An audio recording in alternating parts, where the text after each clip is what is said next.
ನನ್ನ ಗೆಳೆಯ ಇಲ್ಲ. ನನ್ನ ಗೆಳೆಯ ಕೆಲಸ ಮಾಡ್ತಾ ಮಾಡ್ತಾ ಒಂದು ಮೀಟಿಂಗ್ ನಲ್ಲಿ ಅದ್ಭುತವಾದ ಮಾತುಗಳನ್ನಾಡ್ತಾ ಮಂಗಲ ಹಿತವಚನಗಳನ್ನ ಹೇಳ್ತಾ, ಯಾಕೆಂದ್ರೆ ವಯಸ್ಸಿನಲ್ಲಿ ಹಿರಿಯ ನಿರ್ದೇಶಕ, ಕನ್ನಡ ಚಿತ್ರರಂಗದಲ್ಲಿ ಅದ್ಭುತವಾದ ಚಿತ್ರಗಳನ್ನ ಕೊಟ್ಟು, ಹಾಗೆ ನನ್ನ 81ನೇ ವಯಸ್ಸಿನಲ್ಲಿ ಕೂಡ ಕೆಲಸ ಮಾಡಬೇಕು, ಕೆಲಸದ ಮೂಲಕ ನಾವು ಜನಗಳಿಗೆ ಸೇವೆ ಮಾಡಬೇಕು, ಚಿತ್ರರಂಗಕ್ಕೆ ಸೇವೆ ಮಾಡಬೇಕು ಅಂತ ಹೇಳ್ತಾ ಇತ್ತೀಚಿನ ಕರ್ನಾಟಕ ಚಲನಚಿತ್ರ ವಾಣಿಜ್ಯ ಮಂಡಳಿಯ ಚುನಾವಣೆಯಲ್ಲಿ ಕಾರ್ಯಕಾರಿ ಸಮಿತಿಯಲ್ಲಿ ಸ್ಪರ್ಧಿಸಿ ಗೆದ್ದು ಬಂದಿದ್ದೆ. ಅಲ್ಲಿ ಗೆದ್ದ, ಆದ್ರೆ ನಮ್ಮನ್ನು ಬಿಟ್ಟು ಹೋದ. ಆ ನೋವು, ಆ ಸೋಲು ನಮ್ಮ ಕೈಲಿ ತಡ್ಕೊಳಕ್ಕಾಗುತ್ತೆ. ಮುಖ್ಯವಾಗಿ ಹೇಳ್ಬೇಕು ಅಂತಂದ್ರೆ, ತುಂಬಾ ಕನಸುಗಾರ. ಇವತ್ತಿನ ಚಿತ್ರರಂಗದಲ್ಲಿ ಇಂತಹ ನಿರ್ದೇಶಕರು ಸಿಗೋದು ಬಹಳ ವಿರಳ. ಒಂದಂತೂ ನನ್ನ ಕುಟುಂಬಕ್ಕೆ ತುಂಬಾ ಹತ್ತಿರವಾದವನು, ನನ್ನ ಶ್ರೀಮತಿಗೆ ದೂರದ ಸಂಬಂಧಿ, ಮೇಲಾಗಿ ಚಿತ್ರರಂಗದ ಬಗ್ಗೆ ಅತ್ಯಂತ ಕಾಳಜಿ ಇಟ್ಕೊಂಡಂತ ಕೆಲಸ ಮಾಡ್ತಾ ಇದ್ದಾನೆ. ಚಿತ್ರರಂಗ ಇನ್ನೂ ಬೆಳಿಬೇಕು ಅಂತ ಹೇಳ್ತಾ ಮೀಟಿಂಗ್ ನಡೀತಾ ಇತ್ತು. ಅದ್ರ ವಿವರಣೆಗಳು ಸಾಕಷ್ಟು ಕೊಟ್ಟಿರ್ತಾರೆ. ನಾನು ಆ ವಿಚಾರಕ್ಕೆ ಹೋಗೋದು, ಯಾಕೆಂದ್ರೆ ಆ ಒಂದು ಕಡೆಯ ನಿಮಿಷದವರೆಗೂ ಅವನು ಆರೋಗ್ಯವಾಗಿದ್ದ. ಅತ್ಯಂತ ಆರೋಗ್ಯವಾದ ಆಲೋಚನೆ, ಆರೋಗ್ಯವಾದ ಚಿಂತನೆ, ಆರೋಗ್ಯವಾದ ಮಾತು, ಹಿತವಚನಗಳು ತುಂಬಾ ಇವತ್ತು ನನ್ನ ಕಿವಿನಲ್ಲಿ ಕುಯ್ಗುಟ್ತಾ ಇದೆ. ಒಬ್ಬ ವ್ಯಕ್ತಿ ಎದುರುಗಡೆ ಇದ್ದವನು ತಕ್ಷಣ ಮಾಯ ಆಗ್ಬಿಟ್ಟ ಅಂತಂದ್ರೆ ನಂಬಕ್ಕೆ ಆಗಲ್ಲ. ಇಡೀ ಚಿತ್ರರಂಗದ ಇತಿಹಾಸದಲ್ಲಿ ಬರೆದಿಡ್ಬೇಕಾದಂತ ಒಂದು ವಿಚಾರ ಅಂತಂದ್ರೆ, ಅವನು ಕೆಲಸ ಮಾಡ್ತಾನೆ, ನಮ್ಮ ಕಣ್ಣು ಮುಂದೆನೆ ಆಸ್ಪತ್ರೆಯ ಮೆಟ್ ಹತ್ತುತ್ತಾ ಚಿಕಿತ್ಸೆ ಫಲಕಾರಿಯಾಗದೆ ಸಿಗದೆ ಒಂದು ಅರ್ಧ ಗಂಟೆ ಒದ್ದಾಡಿ ಅವನು ಪ್ರಾಣ ಕಳ್ಕೊಂಡ. ಒಂದಂತೂ ಹೇಳಕ್ಕೆ ಇಷ್ಟಪಡ್ತೀನಿ, ನರಳಿಲ್ಲ, ಯಾರಿಗೂ ನರಳಿಸ್ಲಿಲ್ಲ. ಕುಟುಂಬದವ್ರನ್ನೆಲ್ಲ ಬಹಳ ಚೆನ್ನಾಗಿ ನೋಡ್ಕೊಂಡು, ಒಬ್ಬರ ಹತ್ರ ಕೈ ಚಾಚಿದೆ, 1 ರೂಪಾಯಿನೂ ಕೇಳದೆ, ಕಾಯಕವೇ ಕೈಲಾಸ ಅಂತ ಏನು ಬಸವಣ್ಣವ್ರು ಹೇಳ್ತಾರೆ, ಆ ರೀತಿ ಕಾಯಕವೇ ಕೈಲಾಸ ಅಂತ ಕೆಲಸ ಮಾಡ್ತಾರೆ. ಇತ್ತೀಚೆಗೆ ಒಂದು ತಿಂಗಳ ಹಿಂದೆ ಕನಕರಾಜ್ ಅಂತ ಒಂದು ಪಿಕ್ಚರ್ ಅಲ್ಲಿ ನಾನು ವಕೀಲನ ಪಾತ್ರ, ಆತ ಜಡ್ಜಿ ಪಾತ್ರ ಮಾಡ್ತಾ ಇದ್ದ. ಹಲವಾರು ಟಿಪ್ಸ್ ಗಳನ್ನ ಕೊಡ್ತಾ ಇದ್ದ, ಆ ನಿರ್ದೇಶಕರಿಗೂ ಟಿಪ್ಸ್ ಕೊಡ್ತಾ ಇದ್ದ, ಹೀಗೆ ಮಾಡ್ಬೇಕು, ಸಿನಿಮಾ ಹಾಗೆ ಮಾಡ್ಬೇಕು ಅಂತ. ಒಂದು ಕೊರಗು ಅವನಲ್ಲಿತ್ತು. ಆ ಕೊರಗೇನಪ್ಪ ಅಂದ್ರೆ, ಕನ್ನಡ ಚಿತ್ರರಂಗಕ್ಕೆ ಸೇವೆ ಮಾಡಿದವ್ರಿಗೆ ನನಗೊಂದು ರಾಜ್ಯೋತ್ಸವ ಪ್ರಶಸ್ತಿ ಬರ್ಲಿಲ್ಲ ಅನ್ನೋದು ಆ ಕೊರಗು ಅವನಿಗೆ ಯಾವಾಗಲೂ ಕಾಡ್ತಾ ಇತ್ತು. ನಾವೇನು ಮಾಡಕ್ಕಾಗ್ಲಿಲ್ಲ, ಎಲ್ಲರೂ ಮಾತಾಡ್ತೀವಿ, ಏನು ಮಾಡಕ್ಕಾಗ್ಲಿಲ್ಲ. ಆದ್ರೆ ಒಂದಂತೂ ನನ್ನ ಗೆಳೆಯನಿಗೆ ವಿದಾಯ ಹೇಳಕ್ಕೆ ನಾನು ಯಾವ ರೀತಿ ಅಂತಂದ್ರೆ, ನಿನ್ನ ಆಸೆಗಳೇನಿದೆ, ನಿನ್ನ ಆಲೋಚನೆಗಳೇನಿದೆ, ನಿನ್ನ ಕನ್ನಡ ಚಿತ್ರರಂಗಕ್ಕೆ ಏನ್ ಕೊಡ್ಬೇಕು ಅಂತ ಭರವಸೆ ಇದೆ, ಅದನ್ನ ನಾವು ಮುನ್ನಡೆಸ್ತೀವಿ ಅಂತ ಹೇಳಕ್ಕೆ ಇಷ್ಟಪಡ್ತೀನಿ. ಈ ಸಂದರ್ಭದಲ್ಲಿ ಅವನ ಕುಟುಂಬದಲ್ಲಿ ಅವನ 4 ಜನ ಮಕ್ಕಳು, ರವೀಂದ್ರ, ಜಿತೇಂದ್ರ, ಮಹೇಂದ್ರ, ರಾಜೇಂದ್ರ. ಸುಮಾರು ವರ್ಷದ ಕೆಳಗಡೆ 3ನೇ ಮಗ ತೀರ್ಕೊಂಡ. ಈಗ ಅವನಿಗೆ 3 ಜನ ಮಕ್ಕಳು. ಅವರ ಶ್ರೀಮತಿ ತುಂಬಾ ನನ್ನ ತಂಗಿ, ನೋಡಕ್ಕಾಗಲ್ಲ, ಅದೆಲ್ಲ ಹೇಳಕ್ಕೂ ಆಗಲ್ಲ. ಈ ಒಂದು ಸಂದರ್ಭದಲ್ಲಿ ಅವರ ಕುಟುಂಬಕ್ಕೆ ಈ ಅನಿರೀಕ್ಷಿತ ಸಾವು ಅವರ ಮನಸ್ಸನ್ನ ಕದಡಿದೆ. ಈ ಒಂದು ಸಂದರ್ಭದಲ್ಲಿ ಅವರ ಕುಟುಂಬಕ್ಕೆ ಸಾಂತ್ವನ ಹೇಳ್ತೀನಿ.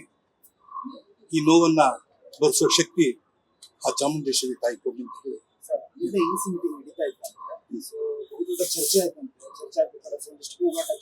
ಇಲ್ಲ, ಅದು ಚರ್ಚೆ, ಕೂಗಾಟ, ಚೀರಾಟ ಯಾವಾಗ್ಲೂ ನಡೆಯುತ್ತೆ. ಅದೇನು ವಿಶೇಷ ಅಂತ ಆಗಿಲ್ಲ. ಒಂದು ಪ್ರಶ್ನೆ ಎತ್ತಿದಾಗ ಅದಕ್ಕೆ ಪರ ವಿರೋಧಗಳು ಇದ್ದೇ ಇರುತ್ತೆ.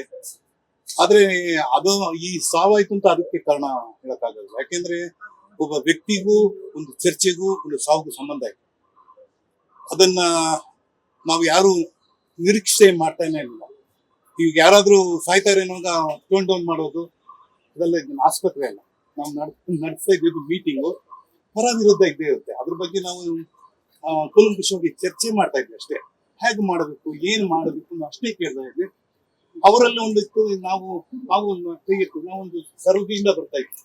ಒಂದು ಸರ್ದಿ ಬರ್ಬೇಕಾದ್ರೆ ಒಬ್ಬ ಕೈ ಎತ್ತದಾಗ ಏನಾಗುತ್ತೆ, ನಿಮ್ ಸರ್ದಿ ಬರುತ್ತೆ ಸ್ವಲ್ಪ ವೇಟ್ ಮಾಡಿ ಅಷ್ಟೇ ಮಾತಾಡಿದ್ವಿ ನೀನು. ಬಟ್ ಒಳ್ಳೆ ಸಲಹೆ ಕೊಟ್ರು, ಬಹಳ ಅತ್ಯಂತ ಅದ್ಭುತವಾದ ಸಲಹೆ ಕೊಟ್ರು. ಒಂದು ವಾರ್ಷಿಕೋತ್ಸವ ಅಂದ್ರೆ ಒಂದು ಹುಟ್ಟುಹಬ್ಬವನ್ನ ಆಚರಣೆ ಮಾಡಬೇಕು. ಒಂದು silver jubilee, golden jubilee, platinum jubilee, ಸೆಂಟಿನರಿನ ಸಂಭ್ರಮ ಮಾಡಬೇಕು ಅನ್ನೋ ವರ್ಡು ಅವನ ಬಾಯಿಂದ ಬಂತು. ನಮಗದು ಒಂದು ರೀತಿಯಾಗಿ ನಮಗೆ ಮನಸ್ಸನ್ನ ಕೆರಳಿಸಿದೆ. ಯಾಕೆಂದ್ರೆ ಎಂತಹ ನಿರ್ದೇಶಕ, ಎಂತಹ ಬರಹಗಾರ, ಲಿರಿಸಿಸ್ಟ್ ಅವನಿಗೆ. ಹೀಗಾಗಿ ಅದಕ್ಕೂ ಇದಕ್ಕೂ ತಾಳೆ ಹಾಕಂಗಿಲ್ಲ. ನಮ್ಗೇನಪ್ಪಾ ಅಂದ್ರೆ ನಾವು ಇತಿಹಾಸದ ಪುಟದಲ್ಲಿ ಒಂದು ಕೆಲಸ ಮಾಡ್ತಾ ಇದ್ದವನು ಇವಾಗ ನಾಟಕಕಾರ, ನಟಿಸ್ತಾ ರಂಗಭೂಮಿನಲ್ಲೇ ತೀರ್ಕೊಂಡಿದ್ದಾರೆ. ಎಷ್ಟೋ ಜನ ಶೂಟಿಂಗ್ ತೀರ್ಕೊಂಡಿದ್ದಾರೆ. ವಿ ಶಿವಾನಂದನವರು ಸೀರಿಯಲ್ ಮಾಡ್ತಾನೆ ಶೂಟಿಂಗ್ ಅಲ್ಲೇ ಕೊಲೆಪ್ಸ್ ಆಗಿದ್ದಾರೆ. ಅದು ಆರೋಗ್ಯಕ್ಕೆ ಸಂಬಂಧಪಟ್ಟ ವಿಚಾರ ಆಗಿರುತ್ತೆ. ಅದು ನಮ್ಗೆ ಗೊತ್ತಿಲ್ಲದೆ ಇರೋದು.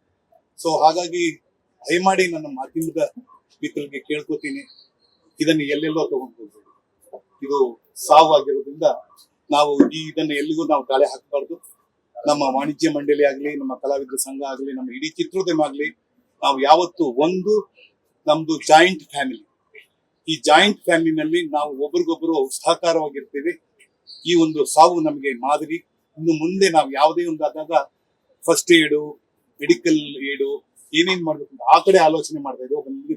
ಒಬ್ಬ ಡಾಕ್ಟರ್ ನಮ್ ಜೊತೆ ಇದ್ದಿದ್ದು ಏನಾಗಿರೋದು, ಯಾಕಂದ್ರೆ ಆ ಮೆಟ್ಲು ಹೋಗೋ ವರ್ಷಕ್ಕೂ ಏನೇನಾಗತ್ತೆ ಅನ್ನೋದು ಗೊತ್ತಾಗತ್ತೆ. ಯಾಕಂದ್ರೆ ಇದೆಲ್ಲ ನಮ್ಮ ಜೀವನದಲ್ಲಿ ನಾವು ನೋಡಿದೀವಿ. ನಮಗೆ ಆಗಿದೆ. ಮೂರನೇ ಮೀಟಿಂಗ್ ಅದು ಮೊದಲನೇ ಇಲ್ಲ ಅದು ನಮ್ಮನ್ನ ಕೇಳ್ಬೇಕು, ಬೇರೆಯವ್ರನ್ನ ಕೇಳೋದು. ನಾವೇ ಇದ್ದೀವಿ ತಾನೆ. ಮೊದಲನೇ ಮೀಟಿಂಗು ಎಲೆಕ್ಷನ್ ಆದ ಮೊದಲನೇ ನೆಕ್ಸ್ಟ್ ಡೇನೇ ಆಯ್ತು. That was first meeting. ಎರಡನೇ ಮೀಟಿಂಗ್ EC ಮೀಟಿಂಗ್ ಆಯ್ತು. ಇದು ಮೂರನೇ ತುರ್ತು ಸಭೆ. ಅಂದ್ರೆ 3ನೇ ತಾರೀಕು ಏನು ನಮ್ಮ ವಾಕ್ಚಿತ್ರದ ಒಂದು ಸಂಭ್ರಮ ಮಾಡಬೇಕು, ಅಂದ್ರೆ ಒಂದು ಆಚರಣೆ ಮಾಡ್ಬೇಕು, ಹೇಗೆ ಮಾಡ್ಬೇಕು ಅಂತ ಸಲಹೆ ತಗೋತಾ ಇದ್ವಿ.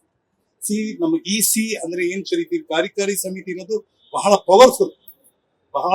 ಅವರ ನಿರ್ಧಾರದ ಮೇಲೆ ನಮ್ ಕೆಲಸ ಆಗುತ್ತೆ. ಇಲ್ಲಿ ಆಫೀಸ್ ಬೇರರ್ಸ್ ಏನಿರಲ್ಲ. ಆಫೀಸ್ ಬೇರರ್ಸ್ ಏನಿದ್ರು, ಏನ್ ಕಾರ್ಯಕಾರಿ ಸಮಿತಿ ಏನು ನಮಗೆ ಸಲಹೆ ಕೊಡ್ತಾರೆ, ಆ ಸಲಹೆ ಮೇರೆಗೆ ನಾವು ಕೆಲಸ ಮಾಡ್ತೀವಿ. ನಮ್ದೇ ತೀರ್ಮಾನಗಳು ಇರಲ್ಲ ಅಲ್ಲಿ. ಹಾಗಾಗಿ ಪ್ರತಿಯೊಬ್ಬ ಕಾರ್ಯಕಾರಿ ಸಮಿತಿ ಸದಸ್ಯನು ಅದರಲ್ಲಿ ಭಿನ್ನಾಭಿಪ್ರಾಯಗಳು ಇದ್ದೇ ಇರ್ತಾರೆ. ಹೇಗೆ ಮಾಡ್ತಾರೆ, ಏನ್ ಮಾಡ್ತಾರೆ ಹೇಳೋದು ಸಹಜ, ಅದಕ್ಕೆ ಉತ್ತರ ಕೊಡೋದು ಅಷ್ಟೇ ಸಹಜ. ಹಾಗಾಗಿ ಇದರಲ್ಲಿ ಯಾವುದೂ ಇಲ್ಲ. ಒಂದು ಆ ಮಾತಾಡ್ತಾ ಜೊತೆಗೆ ಇದ್ದವ್ನು ಇಲ್ವಲ್ಲ ಅನ್ನೋದು ಹೊರಗಷ್ಟೇ ಹೊರತು. ಅದರಲ್ಲಿ ಒಬ್ಬ ಹಿರಿಯ ಅವ್ನು ನೋಡಿದಾಗ ಗೊತ್ತಾಗುತ್ತೆ. ಡಾಕ್ಟರ್ ಹೇಳ್ತಾರೆ ಯಾವ ಕಾಯಿಲೆನೂ ಇಲ್ಲ, ಏನಿಲ್ಲ, ಅಷ್ಟೊಂದು ಆರೋಗ್ಯವಾಗಿದಾರಲ್ಲ, ಯಾಕೆ ಸತ್ತು ಅಂತ ಅವ್ರಿಗೆ ಒಂದು ಕ್ವಶನ್ ಮಾರ್ಕ್. ಡಾಕ್ಟರ್ಗೆ ಕ್ವಶನ್ ಮಾರ್ಕ್ ಆಗಿರ್ಬೇಕಾದ್ರೆ ನಮ್ಮಂತವ್ರಿಗೆ ಏನಾಗಬೇಕು ಅಲ್ವಾ? ಹಾಗಾಗಿ ನನ್ನ ಎಲ್ಲಾ ಮಿತ್ರರಿಗೂ ನಾನು ಕೇಳ್ಕೊಳ್ಳೋದಷ್ಟೇ, ನೀವೆಲ್ಲ ಯಾವತ್ತೂ ನಮ್ಮ ಬೆನ್ನ ಹಿಂದೆನೇ ಇದ್ದೀರಾ. ನೀವಿಲ್ಲದೆ ಚಿತ್ರರಂಗ ಇದೆ, ಮಾಧ್ಯಮ ಇಲ್ಲದೆ ಚಿತ್ರರಂಗ ಇದೆ. ಚಿತ್ರರಂಗದ ಆಗು ಹೋಗುಗಳು ಎಲ್ಲಕ್ಕೂ ನೀವೇ ಕಾರಣರಾಗ್ತೀರಾ. ನಾವು ನೆಪ ಮಾತ್ರ. ಈ ವರ್ಷ ಇರ್ತೀವಿ, ಮುಂದಿನ ವರ್ಷ ಹೊರಟೋಗ್ತೀವಿ. ನಾವು ಬರ್ತೀವಿ, ನಾವು ಮ್ಯೂಸಿಕಲ್ ಚೇರ್ ಇರಲಿಲ್ಲ. ಆದ್ರೆ ನೀವುಗಳು ಪರ್ಮನೆಂಟ್, ನೀವು ಇರ್ತೀರಾ, ನಮ್ಮನ್ನು ಕಾಯ್ತೀರಾ, ಕಾಪಾಡ್ತೀರಾ. ಆ ಕೆಲಸವನ್ನು ನೀವು ಮಾಡ್ತೀನಿ ಅಂತ ಹೇಳಿ ನಾನು ಮಾತು ಮುಗಿಸ್ತೀನಿ. ಇಲ್ಲ ಅಂತ ಹೇಳಕ್ಕೆ ಆಗ್ತಾ ಇಲ್ಲ ಮನಸ್ಸು. ಯಾಕಂದ್ರೆ ಅಷ್ಟೊಂದು ಆ ರೀತಿ ಹೇಳಕ್ ಆಗ್ತಾ ಇಲ್ಲ. ಮನಸ್ಸೇ ಒಂಥರ ನೋವಾಗತ್ತೆ ಹೇಳಕ್ಕೆ. ಅವರು ಚಿತ್ರರಂಗದಲ್ಲಿ ಬಂದು ಸಹ ನಿರ್ದೇಶಕರಾದ್ರು, ನಿರ್ಮಾಪಕರಾದ್ರು, ಕೊನೆಗೆ ಕಲಾವಿದರು ಸಹ ಆದ್ರು. ಕಲಾವಿದರಾಗಿ ತುಂಬಾ ಚಿತ್ರಗಳಲ್ಲೆಲ್ಲ ಅಭಿನಯ ಮಾಡಿದ್ದಾರೆ. ಅವರ ಚಿತ್ರಗಳು ನೋಡಿರ್ಬೋದು, ಎಲ್ಲ ನಿಮ್ಗೆ ಅವ್ರ ಬಗ್ಗೆ ಹೆಚ್ಚೆಚ್ಚಾಗಿ ಗೊತ್ತಾಗಿದೆ. ಅವರ ಸ್ವಭಾವ ಹೇಳ್ಬೇಕು ಅಂತಂದ್ರೆ ಅವ್ರು ನೋಡ್ದಾಗೆಲ್ಲ ಹೇಳ್ತಾ ಇದ್ದೆ, ನಿನಗೆ ಹೊರಟುತನ ಹೇಳಕ್ ಬರಲ್ವಾ, ನಿನಗ ಗಟ್ಟಿತನ ಮಾತಾಡಕ್ ಬರಲ್ವಾ ಅಂತ ನಾನು ಕೇಳ್ತಾ ಇದ್ದೆ.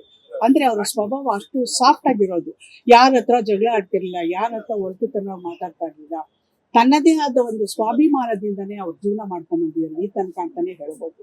ಆ ರೀತಿ ಇವತ್ತೇನಾದ್ರು ಸಾಹಸ ಸಿಂಹ ಅಂತ ಹೇಳ್ಬೇಕಾದ್ರೆ ಆ ಸಾಹಸ ಸಿಂಹ ಟೈಟಲ್ ಬಹುಶಃ ನಮ್ಮ ಈ ನಿರ್ದೇಶಕರು ಜೋಸೈಮನ್ನಿಂದಾನೇ ಅದು ಬಂದಿರೋದು. ಅದು ಹೇಳಕ್ಕೂ ಒಂದು ಹೆಮ್ಮೆ ಅಂತಾನೆ ಹೇಳ್ಬೋದು. ಇವತ್ತು ಸಾಹಸ ಸಿಂಹ ವಿಷ್ಣುವರ್ಧನ್ ಅಂತ ಹೇಳಿದಾಗ ಈ ಟೈಟ್ಲ್ ಇಟ್ಕೊಂಡು ಆ ಕೆಲಸ ಮಾಡಿದ್ದಾರೆ. ಅವರಿಗೂ ಬಹಳ ಪ್ರೀತಿ ಪಾತ್ರರಾಗಿದ್ರು ಜೋಸೈಮನ್. ಎಲ್ಲರ ಜೊತೆಯಲ್ಲಿ ಹಾಗೆ ನಡ್ಕೊಂಡು ಬರ್ತಾ ಇದ್ರು, ಎಲ್ಲರ ಜೊತೆಯಲ್ಲಿ ಪ್ರೀತಿಯಾಗಿದ್ರು. ನಾನು ಯಾವಾಗ್ಲೂ ಹೇಳ್ತಾ ಇದ್ದೆ, ನಿನ್ ವಯಸ್ಸು ಹೇಳ್ಬೇಡ ಅಂತ ಇದ್ದೆ. ಯಾಕಂದ್ರೆ ಅವ್ರು 80 ಅಂತ ಹೇಳಿದಾಗ ಹೇಳ್ಬೇಡ, ನಿನಗೆ ದೃಷ್ಟಿ ಬಿಡುತ್ತೆ, ಬೇಡ 80 ಅಲ್ಲ ನೀನು ಅಂತ ಹೇಳ್ತಾ ಇದ್ದೆ.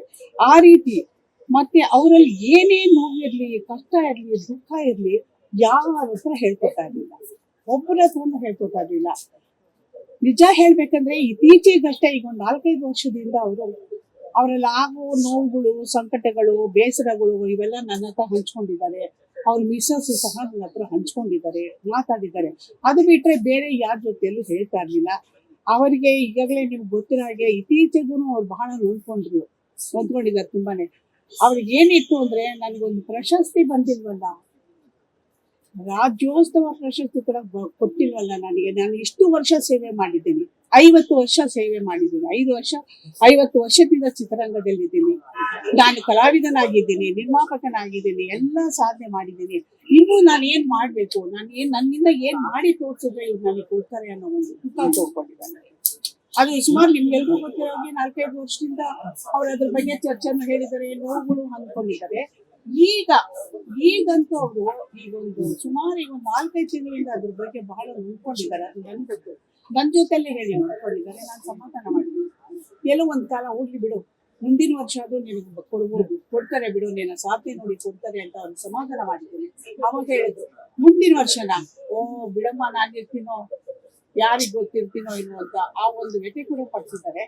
ಸೊ ಇದೆಲ್ಲ ಹೇಳಿದಾಗ ಅವ್ರ ನೋವು ಜಾಸ್ತಿ ಯಾವುದಿಲ್ಲ ನೋಡಿ, ಸಂಸಾರ ಬಗ್ಗೆ ನೋವಿಲ್ಲ, ಮತ್ತೊಂದು ಬಗ್ಗೆ ನೋವಿಲ್ಲ.